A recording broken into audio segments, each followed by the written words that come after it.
I get a lot of really amazing questions, and I wanted to turn this one into a video because it's such a good question and it feels really urgent to me.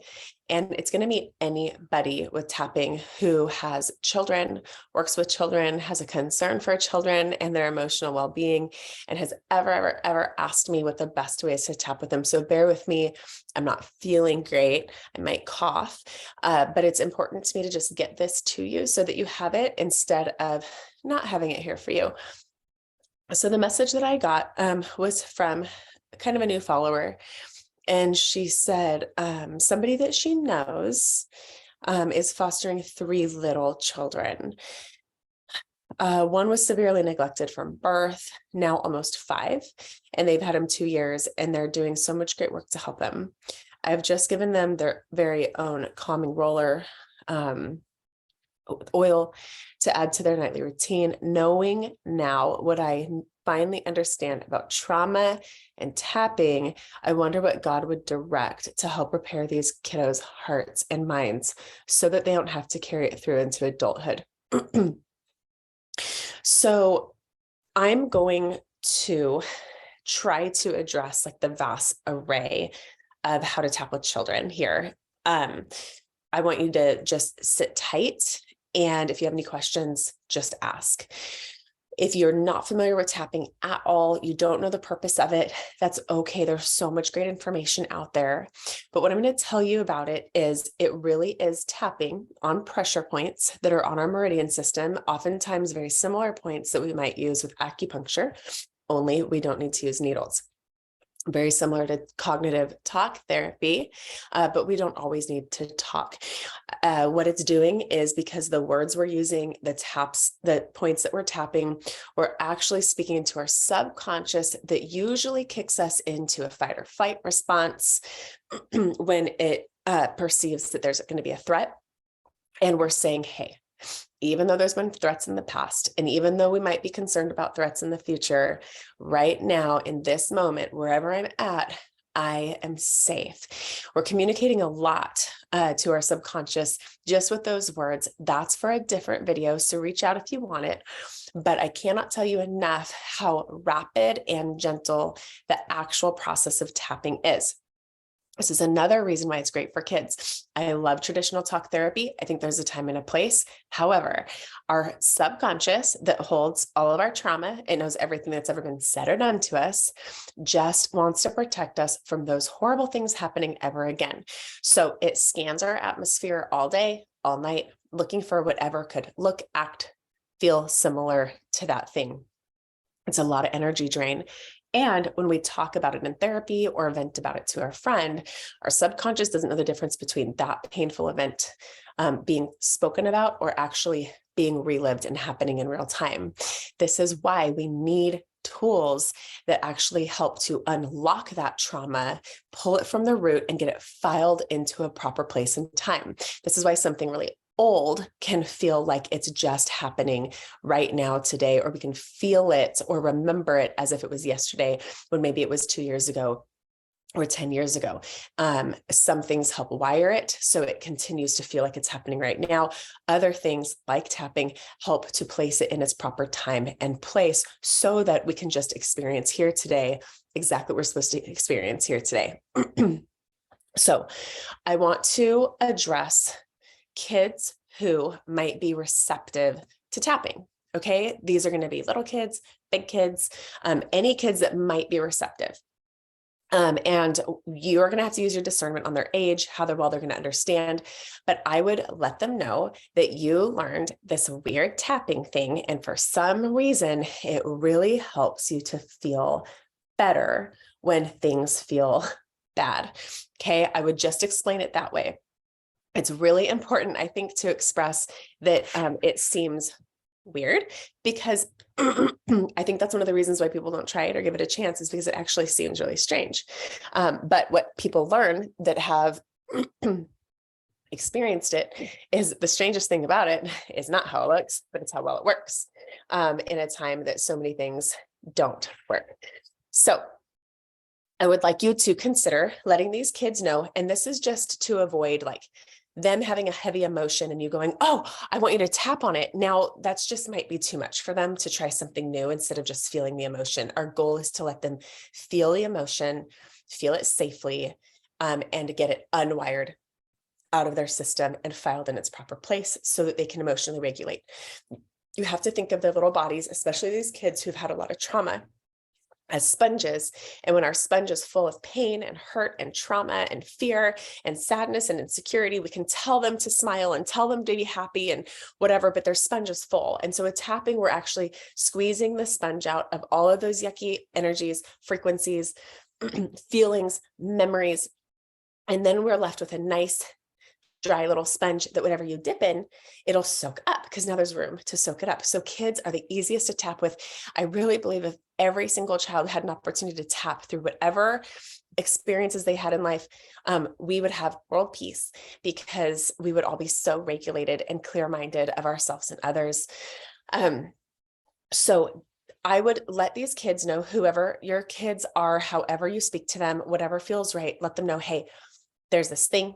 I want to let you know that the next time you feel something big or heavy or hard, whether you want to tell me what it is or not, I'm just curious if you might be okay with me just reminding you maybe to push some of these points or tap on them. I know it might seem weird, but can we try it together the next time you're feeling something heavy? Because I think I might be able to help you feel better without us actually having to dialogue. A lot of the times, just dialoguing can cause more stress or kids feel like we don't understand. I can't tell you how many times I've been able to work through something with a client or even my own daughter without them having to actually tell me what the real issue is. Because what we're doing with tapping is we're just feeling the feeling, we're noticing the problem, how it makes us feel. And we're just holding that and tapping it and feeling it and allowing it to move without the outside judgment or even advice. Because a lot of the times our advice, while it's coming from a good place, it's not always something that is going to land on a sponge that's full. However, when people tap and process through something, they might realize the truth is exactly what we would have told them, but they need to come to that realization on their own, and tapping helps facilitate that process.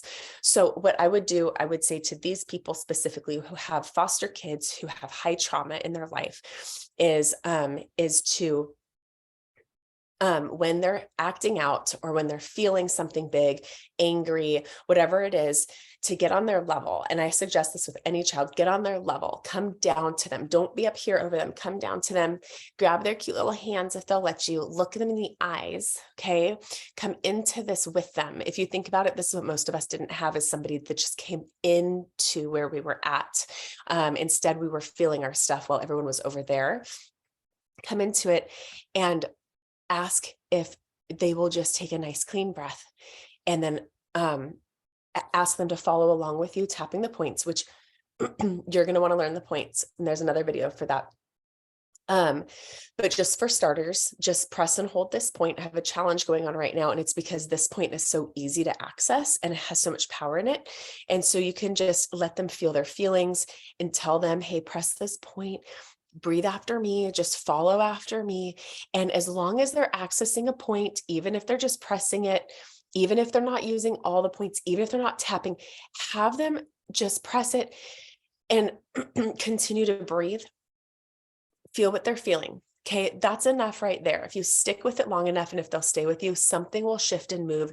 You might notice them take a nice breath, a big yawn. They might just like kind of check out and be like, or snap out of it and be like, whatever, I'm done. I'm going to go play now. But you will see them shift somehow. If they're the age where you can say, hey, tell me more about this, oh, why are you angry? Now, if they're angry because they hit their sister and their sister hit them back, my rule is, if you're tapping with your kids, this is not a time to parent them like you normally would. It's not a time to say, well, she hit you because you hit her first.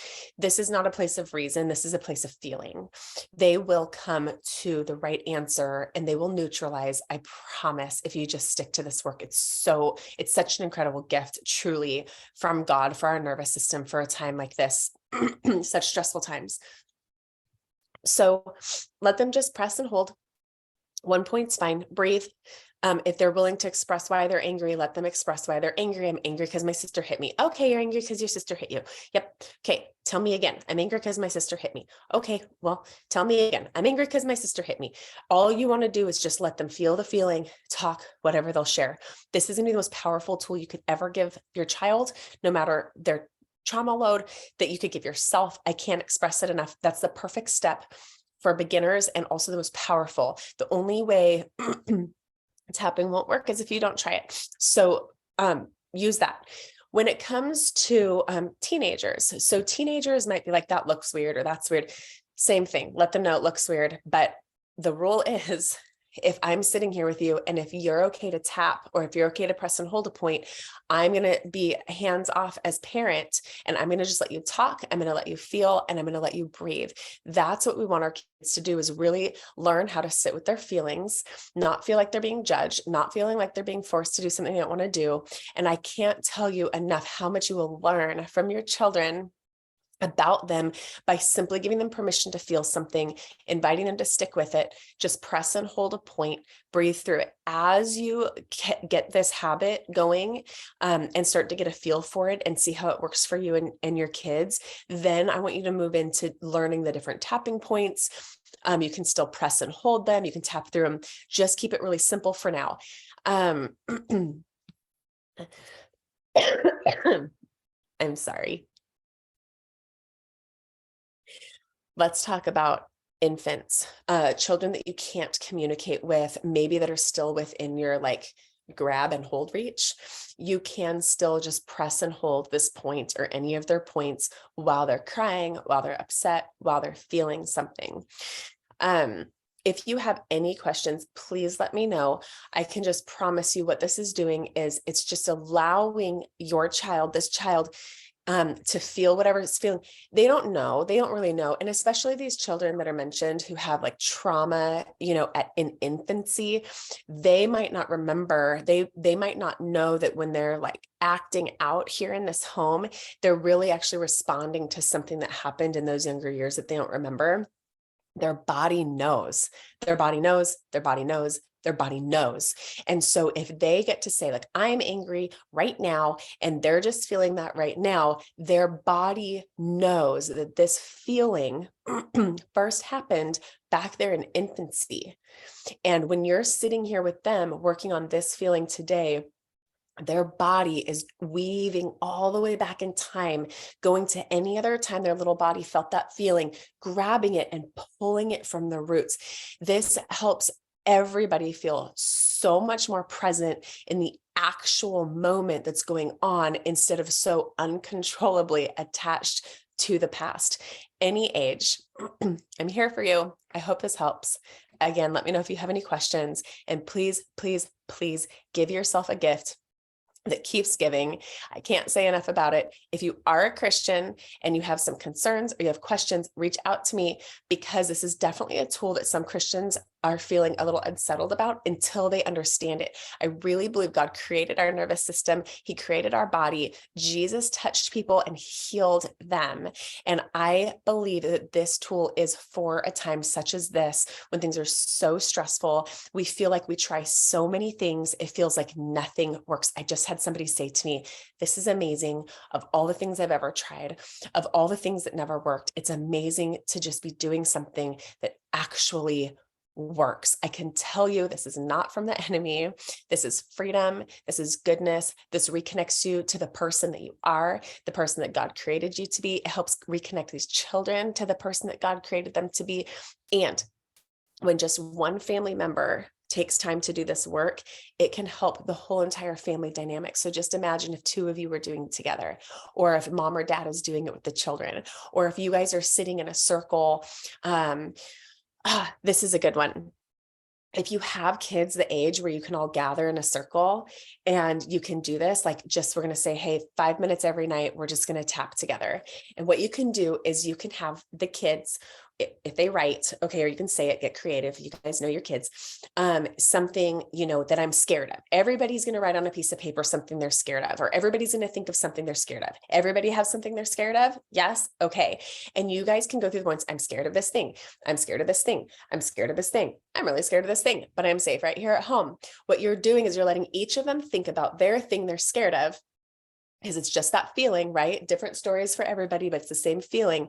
Everybody gets to think about their thing that they're scared of, whether everybody else knows what it is or not. And you're getting the work done together. And just like group prayer is really powerful, group tapping is really powerful. There's a lot can shift and change. So it's a great family practice. It also helps kids, because I have teenagers, and no matter how many years we tell them they can talk to us and that we're safe to talk to and that we understand, they just don't want to. It's just really crippling to talk emotions, because we all think that we're the only one who feels these things. So let's say you say, you know what, I'm scared that there's a monster under my bed, or I'm scared of whatever. It actually gives permission for then the children to think, oh, they're scared of that too. I'm scared of that, but I was embarrassed to say anything. And then another night you could say, I'm nervous about whatever. Is anybody else nervous about anything? And they could go, yes. And so now we're all just tapping on, I'm nervous about this. I'm nervous about this. I'm nervous about this. So what does this do? This allows, just like, I want you to think about a little toddler, okay? And you're doing the dishes and there's a little toddler and they're grabbing on your apron or on your pants and like, mom. And you kind of are just like, and you're trying to get these dishes done, right? And then you're like frustrated about the dishes and it's taking longer than it needs to take. And then all of a sudden you go, what? And they're like, hi. And you're just like, that's all they wanted. Like, it would have been so much easier to just give them attention sooner. I want you to think of your uncomfortable emotions that way. We're all humans. We all have human emotions. It's actually a gift that you have these emotions, because if you didn't, that didn't mean you're a sociopath. So I want you to think of your emotions that way. So when you're sitting with your kids going, oh, this thing scares me, or, oh, I'm really nervous about this thing, what you're doing is you're giving attention to that little teeny tiny toddler emotion, okay, that probably came from childhood somewhere. And you're saying, I see you, I hear you, I'm listening, I'm giving you attention. What do you need from me? And it feels safe to then come up, and instead of it squeaking out of all these little areas of your life, coming out in all these forms of reactions or triggers, now you're grabbing all of it and you're saying, I'm going to just hold this.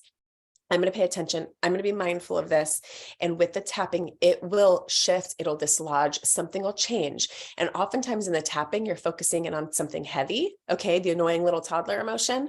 But what happens is you're doing the work right then for relief in the moment, but also later. So once you hydrate, get a good night's sleep, you've got neural pathways trying to reconnect, and now you get up and you move on with your life. You might forget what you were tapping on. And the next time you would have been irritated, or the next time you would have been scared, or the next time you would have been frustrated, whatever feeling you worked on, all of a sudden you're like, that's weird. Normally I'd get frustrated and I'm not for some reason. And that's kind of what happens, is these results just kind of fall upon you. You spent your time in that session emptying your sponge. You got up, you walked away, and you just dipped your sponge in all these wonderful things in your life that were hard to see and hard to feel. And now your sponge is full of those things that you just don't really get frustrated like you were. So I hope that makes sense to everybody. I'm sure I missed like 1,000 things on kids, but I just wanted to give you a base explanation of how this press and hold works. Let your kids know, challenge them, ask them to do this with you, explain that you also have emotions that you don't know what to do with. This helps us to know what to do with these emotions. I would love to hear from you.